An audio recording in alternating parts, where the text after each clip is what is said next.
আসসালামু আলাইকুম সবাইকে। আজকে আমি এসএসসি পরীক্ষায় 100% আসার মতো একটা অঙ্ক নিয়ে আলোচনা করব। সেই অঙ্কটি হচ্ছে সংক্ষিপ্ত পদ্ধতিতে গড় নির্ণয়। অর্থাৎ এই নিয়মের অঙ্কটা প্রত্যেক বছরই কিন্তু 8টা বোর্ড কিংবা 9টা বোর্ডের থেকে 9টা বোর্ডেই এসে থাকে। কিছু কিছু ক্ষেত্রে হয়তো 9টা বোর্ডের মধ্যে 8টা বোর্ডে এসে থাকে। অর্থাৎ এসএসসি 26 এবং 27 যারা আছো তারা 100% নিশ্চিত থাকো যে এরকম এই নিয়মের একটা অঙ্ক 100% তোমরা পরীক্ষার হলে কমন পাইবা। ঠিক আছে? পরীক্ষার প্রশ্ন খুললেই দেখবা যে এরকম একটা অঙ্ক প্রশ্নের মধ্যে আছে। তাহলে এখানে বলা হচ্ছে সংক্ষিপ্ত পদ্ধতিতে গড় নির্ণয় করো। শুরুতে যে কলামটা আছে ওটার মধ্যে আমরা লিখবো শ্রেণী ব্যক্তি। এখানে শ্রেণী ব্যক্তি দেওয়া আছে, শ্রেণী ব্যক্তি। এখানে শ্রেণী ব্যক্তিতে দেওয়া আছে 46 থেকে 50, 51 থেকে 55 এগুলা। তাহলে আমরা লিখি 46 থেকে 50, তারপরে আছে কত 51 থেকে 55, তারপরে কত আছে 56 থেকে 60, 56 থেকে 60, 61 থেকে 65, 66 থেকে তারপরে কত 70, 71 থেকে 75, 76 থেকে প্রায় 80। ঠিক আছে? এগুলো হচ্ছে শ্রেণী ব্যক্তি। তারপরের যে কলামটা ওটার মধ্যে লিখতে হবে তোমাদেরকে মধ্যমান। মধ্যমান, মধ্যমানরে প্রকাশ করে xi দ্বারা। অর্থাৎ মধ্যমান বলতে এখানে বোঝায় মাঝের সংখ্যা। অর্থাৎ 46 থেকে 50 এর মধ্যবর্তী সংখ্যাটা হচ্ছে মধ্যমান। অর্থাৎ যদি আমরা লিখি সংখ্যাগুলা, যেমন 46, 47, 48, 49, 50, অর্থাৎ এটার মাঝের সংখ্যা কত? এদিক দিয়ে দুইটা বাদ দিলে এদিক দিয়ে দুইটা বাদ দিলে মাঝের সংখ্যা থাকে 48। সুতরাং এখানে মধ্যমান হবে 48। এটা বাইর করার একটা শর্টকাট পদ্ধতি আছে। পদ্ধতিটা হচ্ছে প্রথম সংখ্যা এবং শেষ সংখ্যা যোগ করে 2 দ্বারা ভাগ করা। যেমন দ্বিতীয়টা যদি আমরা এইভাবে বের করি, দ্বিতীয়টা এখানে আছে 51, এখানে আছে 55, দুটোটার মাঝের সংখ্যা কিন্তু হবে 53।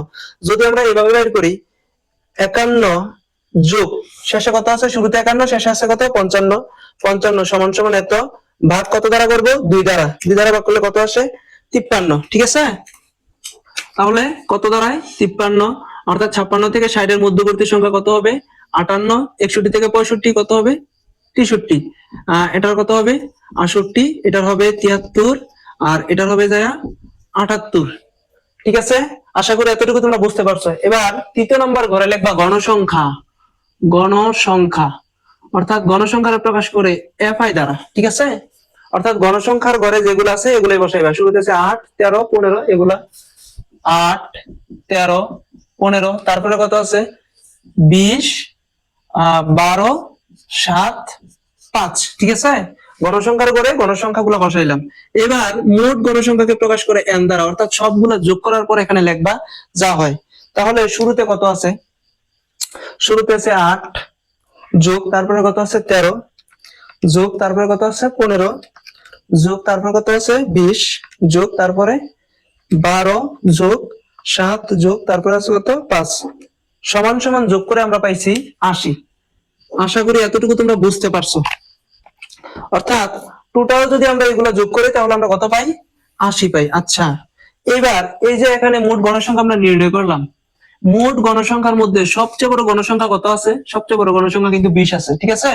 20 এর এইদিকে যে মধ্যমানটা আছে এটাকে তোমরা একটা এ দ্বারা চিহ্ন দিবা, অর্থাৎ এটাকে বলা হয় আনুমানিক গড়।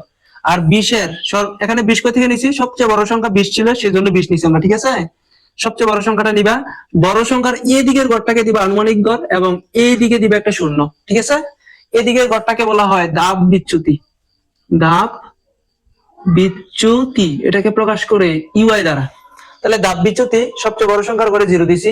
এবার যদি উপরের দিকে যাও তাহলে দিবা -1, -2, -3, আর উপরে গেলে -4 হইতো। ঠিক আছে?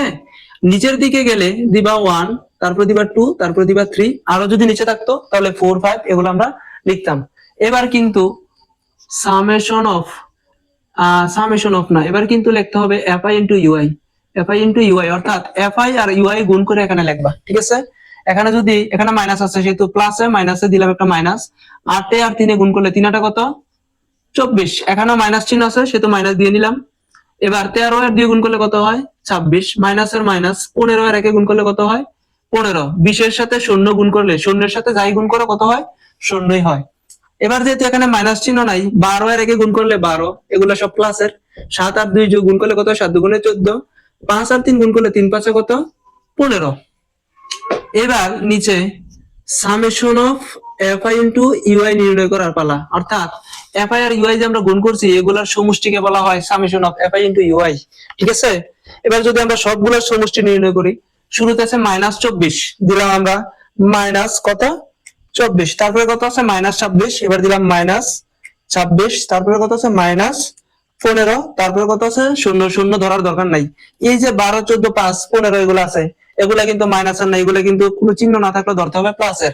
প্লাসের শুরুতে কিন্তু প্লাসের সংখ্যার সামনে কিন্তু কোনো চিহ্ন দেওয়া লাগে না, চিহ্ন না দেওয়া থাকলে ধরতে হবে এটা প্লাসের। সুতরাং প্লাসের কত কত আছে দিলাম, যোগ কত আছে 12, যোগ তারপর কত আছে 14, তারপরে যোগ কত আছে 15। ঠিক আছে, এবার সমান সমানে চাপ দিবা সবগুলা উঠানোর পর। কত পাইছি আমরা রেজাল্ট? -24 পাইছি। তাহলে আমরা summation of F I U I পাইছি কত? -24। ঠিক আছে, এখানে আমরা কি কি পাইছি জিনিস?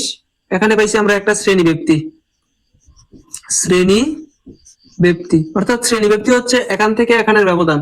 46 থেকে 50 এর ব্যবধান কত পরে? অর্থাৎ যদি আমরা গণি 46 47 48 49 50, কয় ঘর পাইছি? 4 ঘর আর 1 ঘর, 5 ঘর পাইছি। সুতরাং এখানে শ্রেণী ব্যক্তি হচ্ছে 5। ঠিক আছে, এটাকে বলা হয় শ্রেণী ব্যক্তি 5। এটাকে প্রকাশ করে এইচ দ্বারা, এইচ সমান সমান দিয়ে দিলাম আমরা 5। এবার এখানে একটা পাইছি এ, এ দ্বারা বোঝায় আনুমানিক গড়, আনুমানিক গড় প্রকাশ করে কি দ্বারা? এ দ্বারা, অর্থাৎ আনুমানিক গড় এ পাইছি কত? 63। আর কি পাইছি? এখানে পাইছি এন, এটাকে বলা হয় মোট গণসংখ্যা, মোট গণসংখ্যা এন সমান সমান পাইছি আমরা 80। এবার আর কি পাইছি? এখানে একটা পাইছি summation of f i u i, summation of f i into u i সমান সমান পাইছি -24। ঠিক আছে, এবার কিন্তু গড় নির্ণয় করা যায়। সুতরাং গড় কমা এক্স বার সমান সমান, গড়ের একটা সূত্র আছে, সূত্রটা হচ্ছে এই a plus summation of f i into u i by n into h. ঠিক আছে, এবার এ এর মান আমরা আনুমানিক গড় এর মান কিন্তু পাইছি 63, তাহলে বসাই দিলাম আমরা 63 প্লাস, এবার সামেশন অফ এফআই আর ইউআই এর মান, সামেশন অফ এফআই এর মান পাইছি কত? -24, দিয়ে দিলাম -24, তারপরে এন এর মান, এই যে এন এর মান পাইছি আমরা 80, তাহলে নিচে আমরা দিয়ে দিলাম 80 গুণন এইচ এর মান, এইচ এর মান শুরুতে আমরা বাইর করছি কত পাইছি? 5, দিয়ে দিলাম 5 সমান সমান 63 প্লাস, আচ্ছা সরি একটু চেঞ্জ করে দেই, প্লাসে মাইনাসে। ঠিক আছে, সব সময় খেয়াল রাখতে হবে, প্লাসে প্লাসে প্লাস, প্লাসে মাইনাসে মাইনাস। ঠিক আছে, তাহলে প্লাসে মাইনাসে কি দাঁড়ায়? মাইনাস। এবার নিচে কত আছে? 80 এর 80, উপরে কত আছে? 24 আর 5 গুণ করে আমরা উপরে লিখবো। 24 ইনটু 5 কত হয়? 24 গুণন 5 সমান সমান পাইছি আমরা 120। ঠিক আছে, বুঝছো? আবার তাকাও, প্লাসে মাইনাসে মাইনাস, আর নিচে 80 নিচে 80, 24 আর 5 গুণ করে আমরা উপরে লিখছি 120। ঠিক আছে, এবার 63 মাইনাসের মাইনাস, 120 কে যদি আমরা 80 দ্বারা ভাগ করি কত দাঁড়ায়? 120 ভাগ হচ্ছে 80 সমান সমান পাইছি আমরা 1.5, 1.5 ইকুয়াল টু 63 থেকে যদি এটা আমরা বাদ দিই কত থাকে? যদি 63 থেকে 1.5 বাদ দিই তাহলে থাকে 61.5 থাকে। ঠিক আছে, এটাই হচ্ছে নির্ণয় উত্তর। যদি ভিডিওটা তোমাদের ভালো লেগে থাকে তাহলে অবশ্যই পেজটিকে একটা ফলো দিয়ে রাখবা, যাতে এই ধরনের সকল ভিডিওর সুবিধা তোমরা নিতে পারো।